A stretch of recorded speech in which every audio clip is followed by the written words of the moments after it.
What's good, YouTube? Flash Speaks back. Listen, I love what they're doing with the Bloodline. I love what they're doing with Solo Sikoa.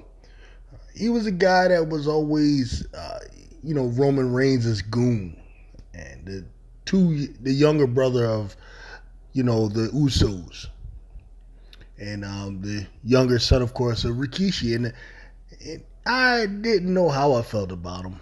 I mean, I figured he would have a future. I thought he had some potential, but he's not striking lead in terms of the way he looks or anything like that.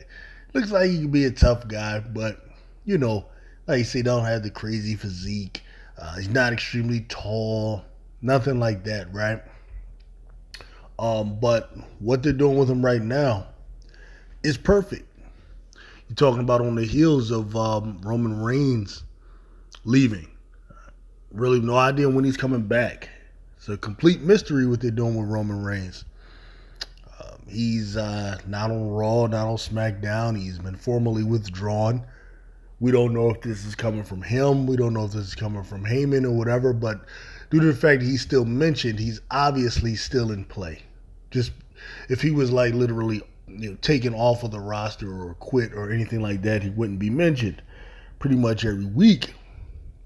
So he's just on a vacation, and his comeback should be, if they do it right, it will be one of the most epic comebacks that this company has. It's their ace in the hole to go along with the, the comeback of Rhea Ripley on Raw over there.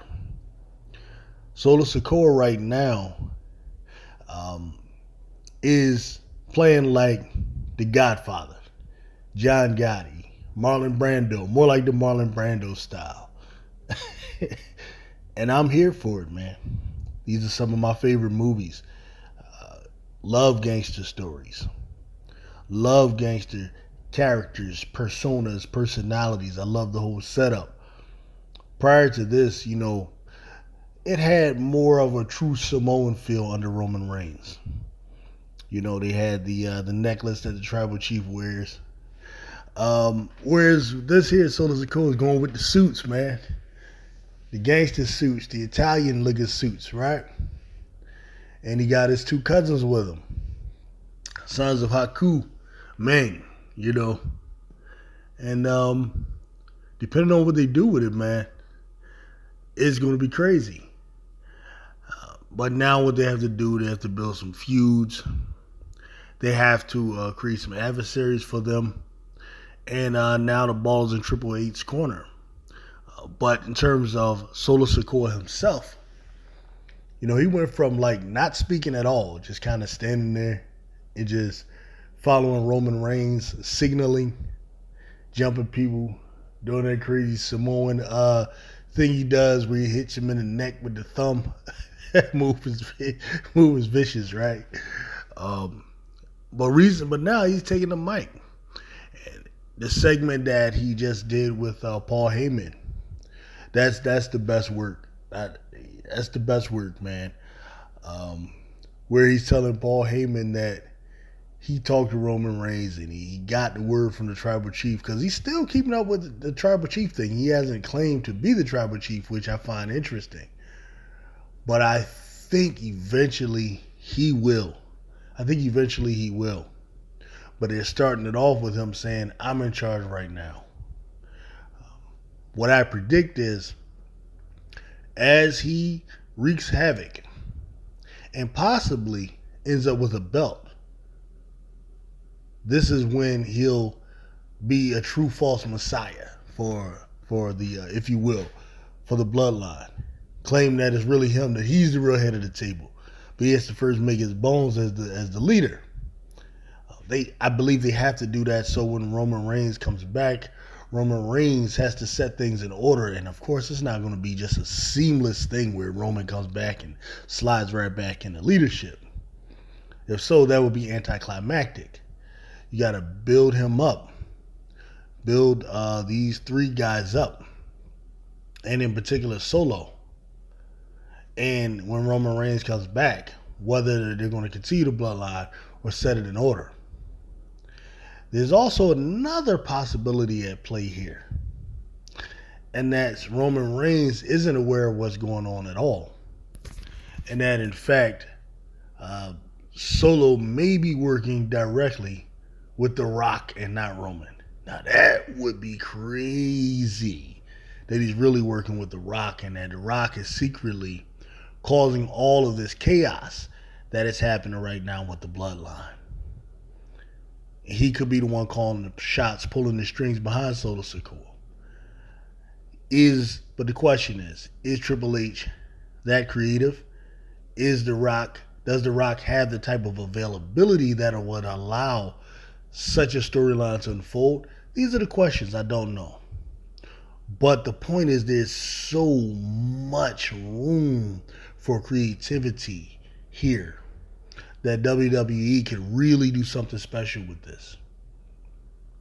All right, now this is in the overall big picture. They got my man Paul Heyman shook, not knowing what's going on, trying to get a message to Roman Reigns through Jey Uso. Jey Uso acting like he don't want no parts of that shit right now. Jey's over there on Raw, trying to do his own thing, got his solo career going. Right now, he got the Yeet movement popping. He's main event Jey Uso right now, which I actually like for him. At first, I wasn't really feeling it, but when you look at the way the crowd is taking to the guy, man, I think for years they've watched him, be part of a tag team and then kind of be a little lackey. He was actually a stan and a follower of Roman Reigns in a way that people just thought was just demeaning to him, right? So I think the crowd and the fans are taken to his solo career. And I actually would not mind seeing him hold a belt, even if it's for a short amount of time. Jey got a buzz right now, man. Like, you look at Jey, he and actually LA Knight probably have the biggest buzz out of the fan bases right now. He might be giving LA Knight a run for it, to be honest with you. He got the loudest reaction there. That when you have those little phrases and stuff like that, man, the one-liners, that's a big key to controlling that crowd. And right now, I don't know who has the biggest buzz, LA Knight or main event Jey. So they got to ride that a little bit, milk it out a little bit, because the fans are with it. Like I said, I'm not all for just following the fans, but the fans are behind something that they're actually doing, so this is different. I say milk it a little bit. I think you have to. So that means he's kind of out of the picture for now when it comes to the Bloodline. But as with all things, he has to come back. Now, if it were me, man, I would expand it. I would expand it to the women. Nia Jax with what she's doing. Because you got to look at how Judgment Day is working so well with a female Rhea Ripley and men as part of a faction. I think that is somewhat of a blueprint that they could use. Have Nia Jax. I think Tamina Snuka left, but that would have been crazy if she was there as well. Just all of those Anawais and Maivas, I would just have them just together as a faction. I know it sounds crazy, but I would do that. Make them just this big villainous group that the whole locker room ends up turning on. Yeah, I would look into those types of things if it were me. But I'm interested in seeing what happens. I think in the short term, their next move, based off of some of the indications there will be an ongoing feud with Randy Orton. I partially believe that Randy Orton has to defeat Carmelo Hayes this week. I don't see them having Carmelo Hayes defeat Randy Orton. I got Randy Orton beating Carmelo Hayes and then Randy Orton facing Tama Tonga. I don't know if that would be the next match or the one after, but I think he would at some point meet Tama Tonga, and he has to get some sort of revenge for Kevin Owens. Other than that, then the promo that he cut last night would be pointless.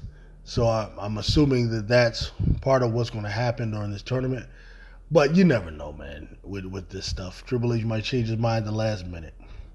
But so in the short term, you have the feud with Randy Orton. But then I think once the King of the Ring business is done, this is when they're going to really go hard at the feuds. Feuds like the Liv Morgan Revenge Tour, I think continues pretty much after the King of the Ring and Queen of the Ring, because she has the match with Becky, which I hope she wins. I think, and it's not like liking Liv over Becky or anything like that, but I think they need to go with Liv Morgan if they are serious about Raw getting the buzz that it needs. I think that storyline is what they need. At least it should dominate the women's division. Okay, what they do with them. And the other feuds I think are going to be that they're going to go with is they're going to have a feud with the Street Profits and Lashley's group. You gotta push this group. Other than that, just break them up and just have the Street Profits be this tag team as they were. You gotta push them. I don't know what it is with Triple H not fully backing Lashley and what he's trying to do.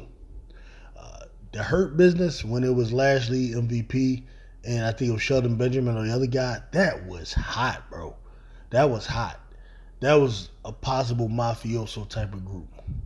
For some reason, though, it just did not get the keys. He did not back it for whatever reason, and I don't know why. But on the flip side, he'll back something like the New Day, 3 goofballs. I just don't understand it. The Hurt Business had the potential to be as popular or as great as the Nation of Domination was back when Rock came about, Rock and Mark Henry. It had that type of potential. And we saw what that produced. It produced Rock, it produced Mark Henry, those guys behind the OG Ron Simmons. Hurt Business has that type of potential, and I guess it's gone. But I really thought what he was doing with the Street Profits was going to be iteration of that when he had them wearing the suits and so on. They should back that, and that's a way to help change Montez Ford's image as well. Montez Ford, he should be a GQ guy. That's what he should be. He should not be this goofy clown, goofball, gyrating guy. He should be GQ. Like I always said, to me, they should do a black guy version of Mr. Perfect with Montez. That's what they should do. That should be the thing he goes with. And what I'm hoping is that this young guy, Carmelo, doesn't take the spot that he should get. Really, I think Carmelo should run into Montez and that be like kind of one of the possible feuds he gets. And they get Montez, you gotta move him away from that. Not to go off to a tangent about Montez Ford, but just talking in general about what I think should be happening here with the men, with some of the men in the men's division. I would have a nice feud between the Bloodline and Lashley's faction with the Street Profits. I think that would be a really, really good way to go with that. And then who knows where they go from there? But they have to keep giving them feuds until Roman Reigns or The Rock or both come back, and maybe they'll even add some more NOIs or Mavias that are wrestling in other places. That's all I got on that, man. I will get with y'all later. Peace out.